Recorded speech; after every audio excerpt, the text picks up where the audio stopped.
In Buddhism, food is not just fuel for the body. This is a full-fledged spiritual practice. Monks don't eat to satisfy greed. They eat to keep alive. When it's time for a meal, everything slows down. No rush, no chatter, no distractions. The monk sits down, puts his hands together, and mentally thanks for the food, for those who cooked it, for the land that nurtured it, for the very opportunity to eat. Every movement is conscious. He picks up a spoon and feels it touching his fingers, brings food to his mouth and feels the aroma, warmth, texture, chews, and is simply present, neither in the past nor in the future, at this moment. When you eat, just eat. When you drink, just drink. The Buddha. This approach teaches you to be in the moment. Notice the body's signals. Don't overeat. Don't worry. And most importantly, turn the ordinary into the sacred. For a monk, food is a mirror of the mind. If he eats quickly, greedily, absent-mindedly, he notices it. If he eats calmly, he trains mindfulness. We often don't notice how we ate the whole lunch because we were thinking about problems or flipping through the feed. On the contrary, a monk learns to notice every sip, every thought, every emotion that comes up during a meal. This is not a diet, not a regime. This is meditation in action. And it is available to each of us right in the kitchen, at breakfast or dinner. Principles of nutrition, simplicity, and moderation. If you enter a Buddhist monastery during a meal, you might be surprised. There are no delicacies, fast food, or sweets on the tables. Just a simple, modest meal, without frills, but with deep meaning. Fig. Boiled or stewed vegetables, a little soup, sometimes fruits or beans, without sugar, without spices that excite the taste, without the desire to enjoy, only to support the body.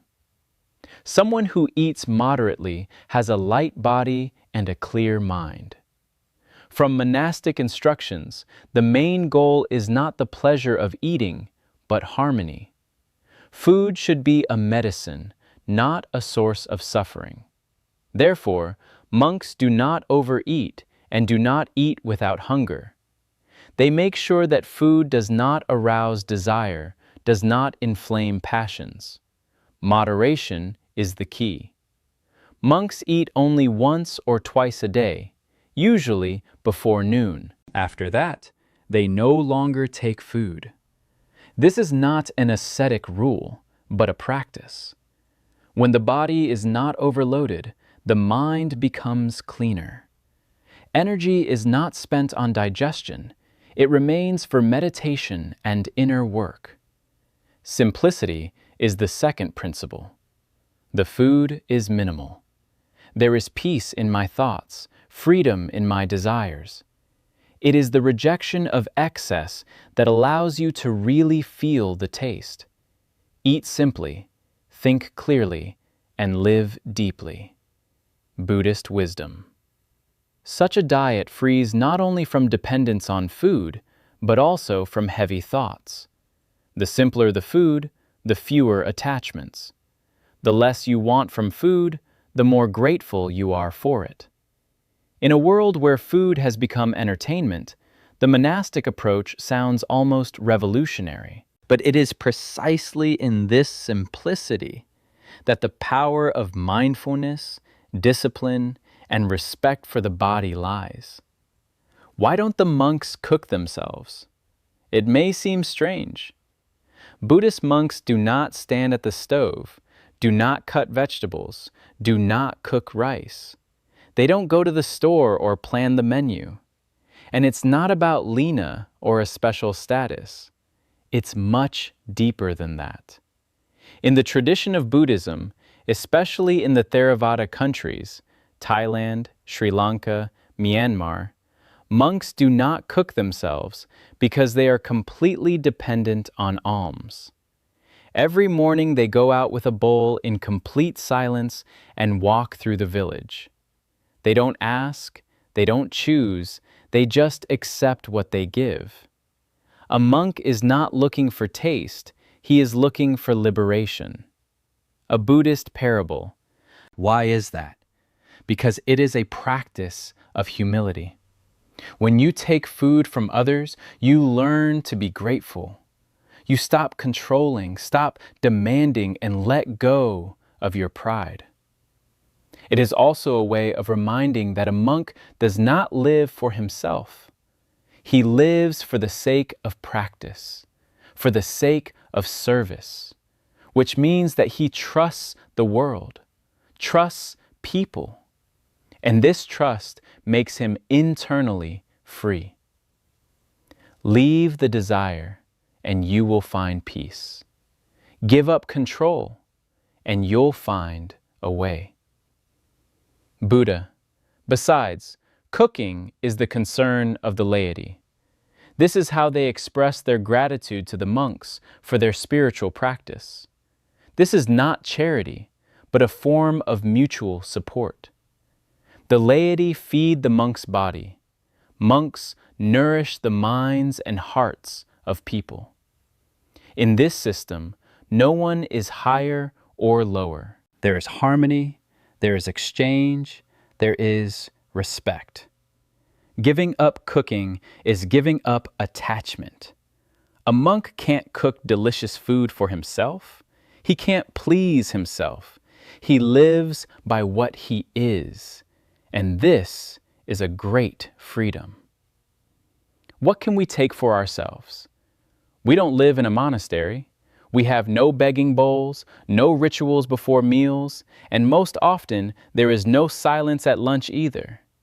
But this does not mean that Buddhist wisdom in nutrition is not for us. On the contrary, it can be especially useful for us because we live in a world where food has often become an escape from oneself.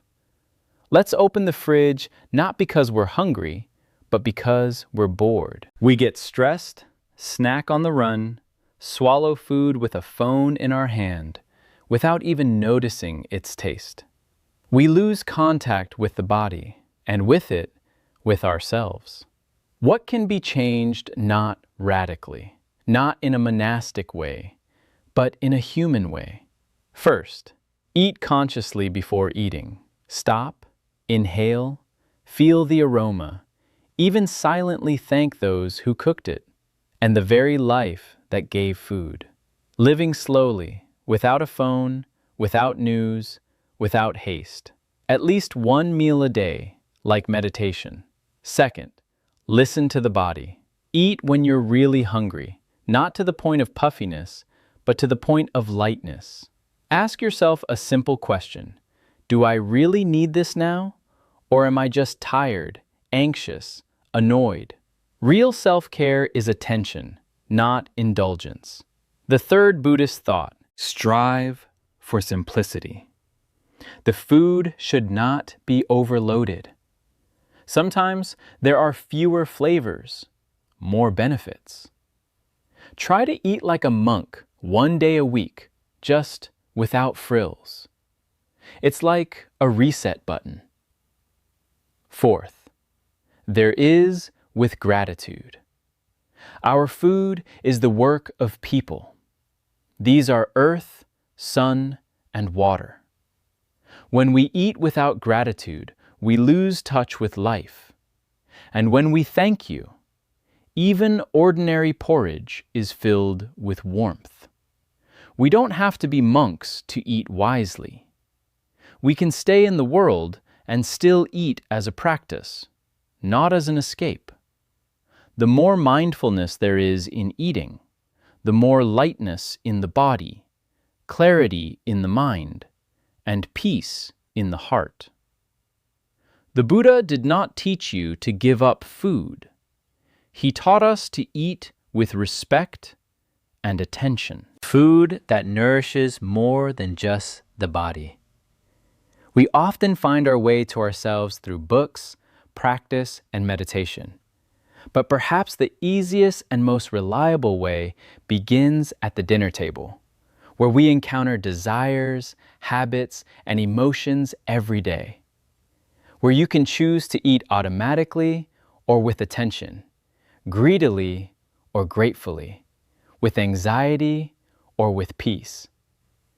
Buddhist wisdom is not to give up food, but to gain clarity through food, to gain freedom through simplicity, to feel sufficiency through moderation, and to return to oneself through mindfulness. So let each meal become not just a meal, but a small spiritual practice. May we nourish not only the body, but also the soul. And with each sip, there will be a little more silence, gratitude, and peace.